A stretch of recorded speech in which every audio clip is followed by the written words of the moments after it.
If I'm manufacturing anything and I want quality, price, and scale, and basically reliance, where do I go? Where can I produce 100 million iPhones or 10 million glasses, AI glasses, wherever you want to go? There is nowhere.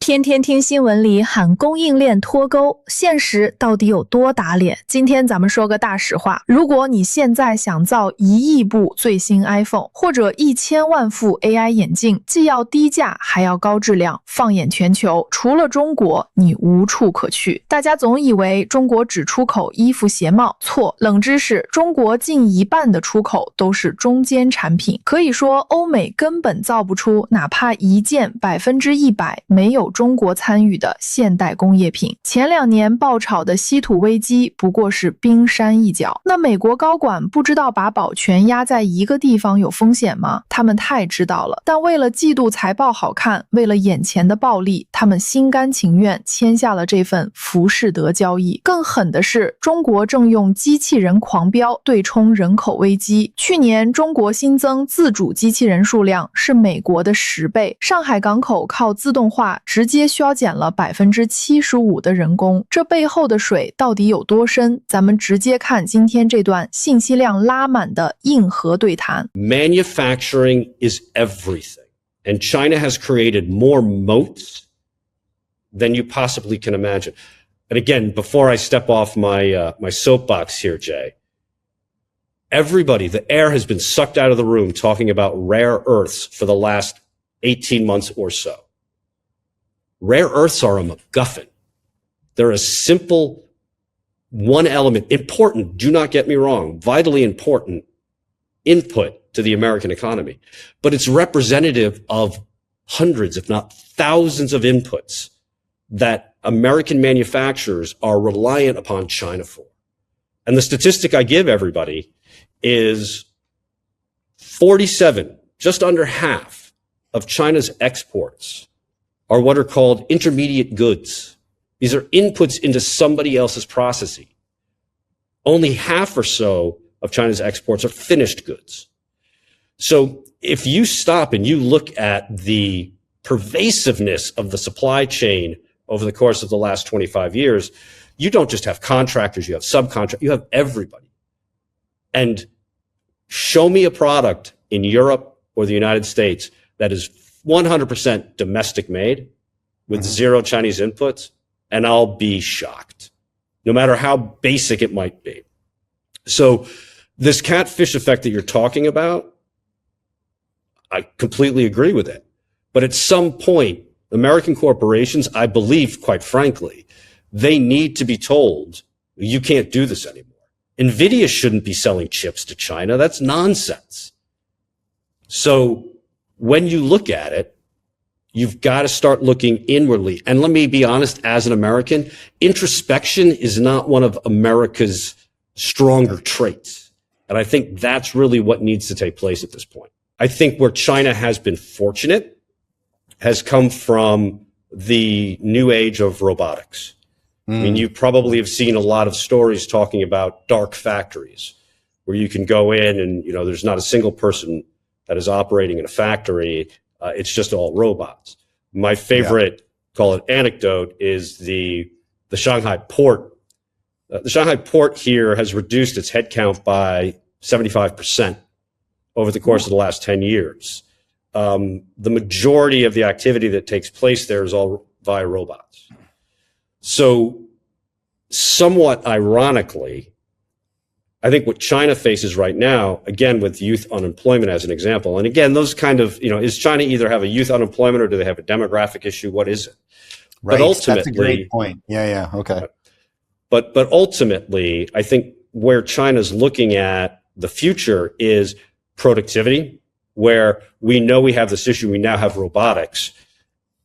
And again, China could ultimately move so quickly on the robotic space that it could actually disenfranchise a degree of the populace before they actually have a demographic issue.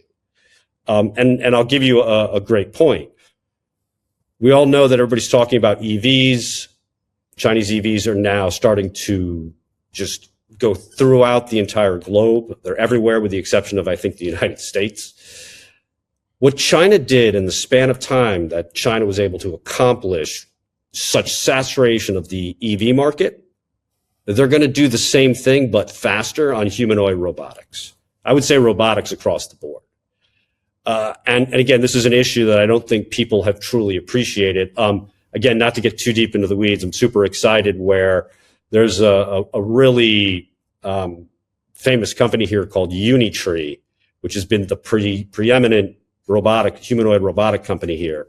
They're just got approved yesterday to be able to list on the Shanghai stock market probably in the next week or two.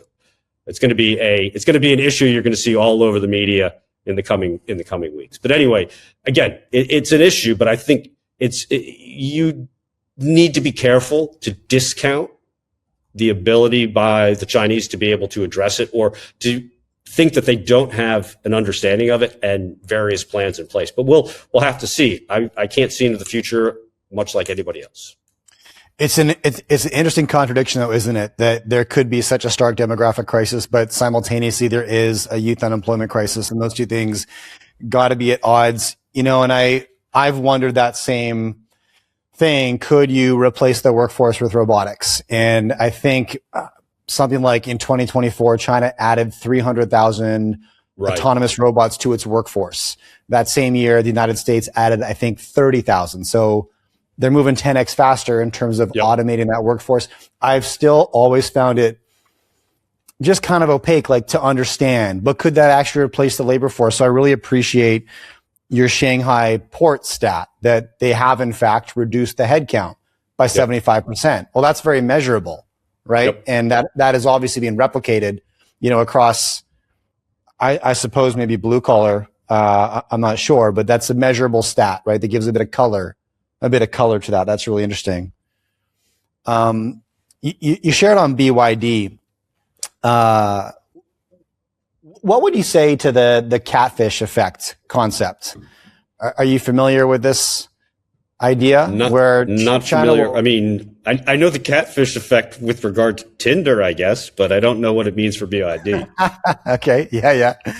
All right. So, the catfish effect, I'll give it a go here. So, you know, China has a pattern of luring in American tech companies with their massive population. Look, come make a home here, biggest market in the world, great place for you to put down roots. Right. Usually access to that market may come with some terms, maybe a bit of visibility into some processes or IP or workflows, or maybe supply chain restrictions, things like this. Tech company usually sees early success and quickly as they access this colossal market. But over time, a Chinese competitor emerges that's learned from the U.S. company domesticating in China over that period of time, and then receives maybe some favor, some regulatory support, some supply chain favoritism, and they overtake the U.S. counterpart, which is then squeezed out of the market and runs back home. And we've seen this with a handful like LinkedIn, Facebook, Tesla's maybe there right now. You know, that would maybe where they're at, right? Yep. And the catfish analogy comes from what I believe was like cod fishermen who used to come back from sea and they'd look in the tanks and the cod would be all lifeless and pale because they were just living a complacent life. But they found if they threw a catfish in the tank, it would keep the cod on edge and they'd be all sharp and strong by the time they got back. So you throw a catfish in the pool, you wake up the domestic competitors, right? You bring Tesla in, BYD learns and grows because there's a new competitor on the street. What do you make of that, Peter? Oh, I mean, we could spend an hour and a half talking about, let's break it down to the simplest structure, intellectual property rights, right? Again, here's another subject that I have been participating in, if you want to call it a debate, which is, China steals our intellectual property. Yeah, they do. But I've been listening to this for the last 30 years. Let me begin with a couple things. Number one, there's no such thing as a forced technology transfer. The technology that's been brought into China has been brought in willingly. And it's been brought in willingly because you have had this, again, maybe less so today, but there was a 30-year period where outsourcing to China was all about the bottom line. I have this whole thesis and whatnot about why this was the case, but we knew of intellectual property theft going all the way back to the 90s, early 2000s. Now, and I don't want to make this I'm playing the victim card or anything else here, or blaming the victim. But if you've known for 20, 25 years that there is an issue with regard of bringing in processes, bringing in IP, and that your Chinese partner is going to, purloin it and take it for their own, maybe you don't come here anymore. Maybe you look somewhere else. What I have found in conversations with various groups is it's cost of doing business. There's, again, remember when I was saying before, low versus high time preference. The American corporate executive, he's incentivized or she's incentivized to be able to deliver quarterly results, annual results, what have you. They're not thinking about whether or not Apple comes in as the classic example, and then in 2011, Xiaomi comes out with their own competitive phone. Mm-hmm. Who was the individual that deployed the entire supply chain for Apple into China? That was Tim Cook. It's the reason Tim Cook became CEO. I call it the Faustian bargain. You have these global organizations that have entered China under the expectation of being able to improve, broadly speaking, their bottom line. But ultimately, what they've done is they've created a global competitor. And again, I get it if it was 20 years ago and it was like all new and exciting and we didn't really understand the market. But today is entirely different. I mean, if you look at someone like Meta, Facebook, whatever it's called, they're coming out with these new AI glasses. Where are they being manufactured? Here. And already I believe Alibaba or somebody's come out with something that's similar. So the question becomes, okay, why do they continue to do it? One is the time preference differential, but the other is there's nowhere else to go.